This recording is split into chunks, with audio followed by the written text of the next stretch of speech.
Interview Day at Thiel Capital by Scott Alexander. September 3rd, 2024. You look up from your massive mahogany desk. Tom, right? Thank you for coming. I see you're applying for the role of Vice President of Sinister Plots. Your resume looks very impressive.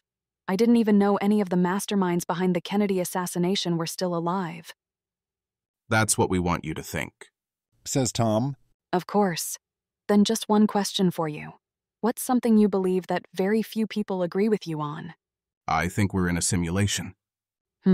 Yes, that was very shocking and heterodox back in 2012. But here at Thiel Capital, we're looking for something. Let me finish. I think we're in a simulation and it's a porno. What? Bostrom's original simulation argument said that if future generations simulated the past, there would be far more of these simulations than there were actual pasts. He thought maybe people would simulate the past to learn about the branching pattern of history. That's the kind of mistake only a philosopher could make. If we look at existing media consumption, whether it's videos, RPGs, or incipient VR properties, by far the most common category is porn. Even if you limit your search to historical media, there are 100 bodice rippers for every sober investigation of Victorian lifestyles.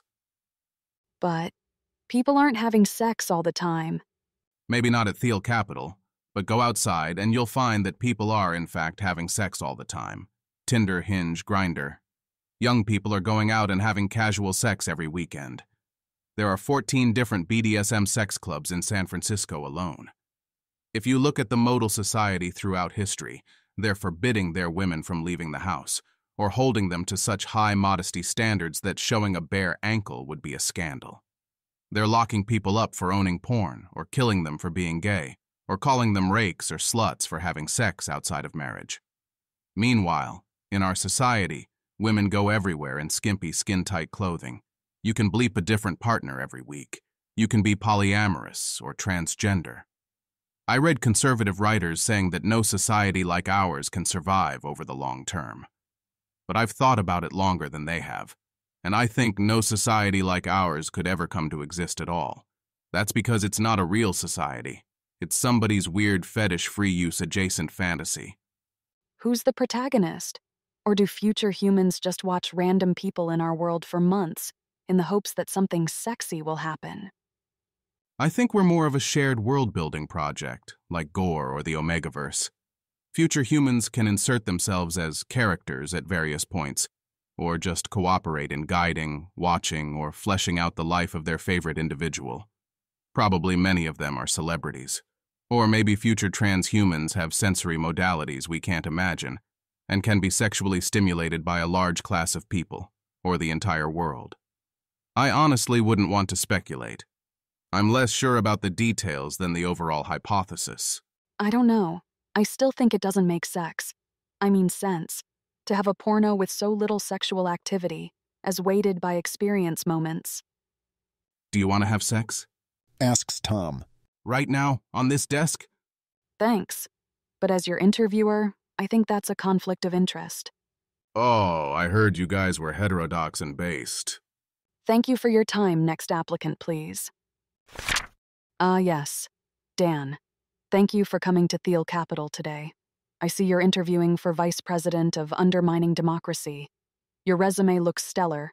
I didn't know anyone had served in the Trump, Putin, and Jong-un administrations. We just have one question. What's something you believe that very few people agree with you on? I think alien abduction stories come from anesthetic failure during colonoscopies. Say more? So in the typical case, someone who may or may not have seen a UFO gets hypnotized and asked to remember what happened. They usually remember some sort of weird entities with big eyes and no mouths paralyzing them and inserting a probe into their rectum. Well, colonoscopies are usually done under twilight anesthesia, which doesn't really produce full unconsciousness. It just sort of scrambles your brain so you can't figure out what's going on and don't form memories. Imagine that under hypnosis, an investigator is commanding you to remember. You look deep inside your brain for repressed memories that you can't consciously access, and there it is, some weird half-forgotten shards of a memory you can't quite put together. When you stare at it really hard, it resolves into an image of some people in surgical gowns, goggles, and masks probing your rectum. Except it's not clear enough to place the surgical dress, so you just describe them as having strangely textured skin, big eyes, and no mouths. Aren't alien abductions older than colonoscopies? There have always been a few, but the classical picture with the anal probing doesn't start showing up en masse until the 1980s, which is about when colonoscopies became routine too. And it's most common in Anglophone countries, which are also the ones that recommend preventative colonoscopy. Are there any ways to use this theory to make investment decisions? If the medical authorities start recommending more colonoscopies, buy stock in the History Channel. Thank you, Dan. Jason, thank you for coming. I see you've applied to join our Perpetuating Inequality team. Great choice. You won't regret it. The people in PI are great. We do have one question that we always ask during these interviews. What's something you believe that very few people agree with you on? Jason rubs his hands together. Do you know what a skeuomorph is? No. It's when something retains a design that no longer makes sense in context. The classic example is the floppy disk icon meaning save on a computer program. Zoomers don't even know what a floppy disk is, but they still click the weird-looking black square every time they want to save something. One day, the meaning will be completely forgotten. Okay with you so far. So why are emoji faces always yellow? I don't know, you tell me. It's a mystery. I can't find anyone who knows. But the Simpsons are also yellow. So are SpongeBob, the Minions, and a host of other cartoon characters. There's this whole visual language where people are yellow. Maybe it's popular because it's a bright color? Meanwhile, if you look back a century or so, there's widespread agreement that Asian people are yellow. I'm sure you've heard of the yellow peril, but there are plenty of Asians here in California. None of them are yellow. What we have here is a skeuomorph. Humans used to be yellow. Then they changed color. Asians were the last holdouts, but now we've lost them too. Seems implausible. We have plenty of paintings of humans, made over thousands of years. Exactly. It's a conspiracy. Have you ever heard of Tartaria? All history before the world wars is a lie. The real story is a global civilization called Tartaria, centered in Asia, which was destroyed in some sort of flood. All the buildings we can no longer make today, the cathedrals, the Victorian houses, the Art Deco skyscrapers, are Tartarian relics. The elites disguise the true history to prevent us from realizing how far we've fallen. My theory is that the Tartarians were bright yellow, and our folk iconography is a skeuomorph from their culture.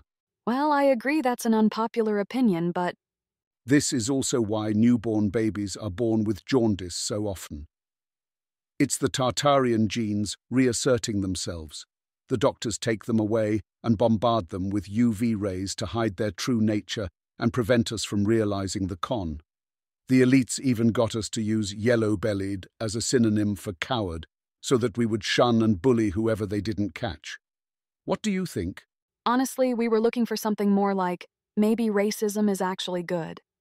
Oh, I believe that one too. Let me tell you about the origin of black people.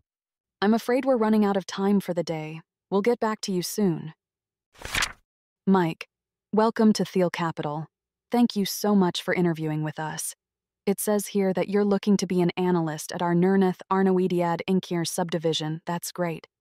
But before we discuss compensation, can you tell me, what's something you believe that very few people agree with you on? For example, just as a prompt, something like, maybe racism is actually good. Racism good?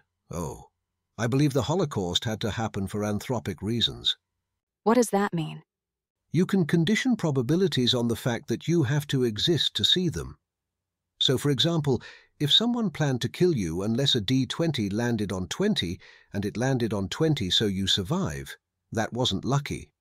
It's just that of 20 world branches, the only one you could possibly be, alive in, was the one where it landed 20, so of course that's what you observe.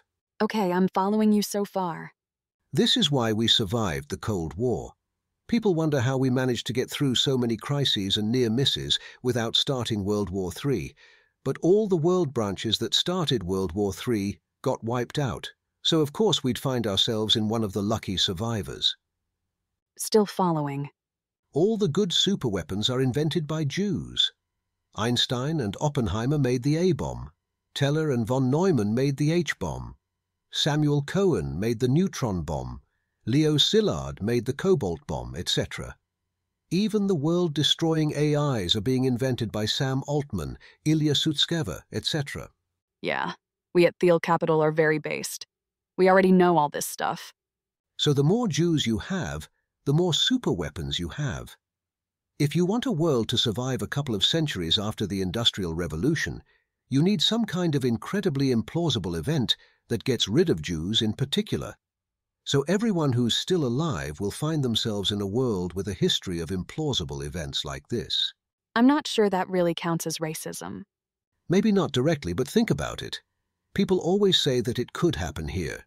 That early 20th century Europeans thought they were so great and civilized, but the Holocaust proves that even the seemingly most sophisticated countries can descend into barbarism and genocide at any time. But they can't, or there's only a 1 in a billion chance that they do, the same as everyone thought in 1900. It's just that everyone who's still alive comes from world branches where the 1 in a billion thing happened. I even think World War I was a fluke. That was the only way the outcome pump could set up Hitler. I don't know. I still think you had to have the seed. If this was so out of the blue, why would Hitler have even wanted to kill the Jews to begin with? Oh, that's obvious. It's not just superweapons. The Jews are also overrepresented in the physics of time. Einstein, for example. Hitler was trying to figure out a way to prevent the invention of time travel in order to stop the steady stream of time travelers who were trying to kill him. Look, we'll get back to you in a couple of days, okay? Luke, nice to meet you.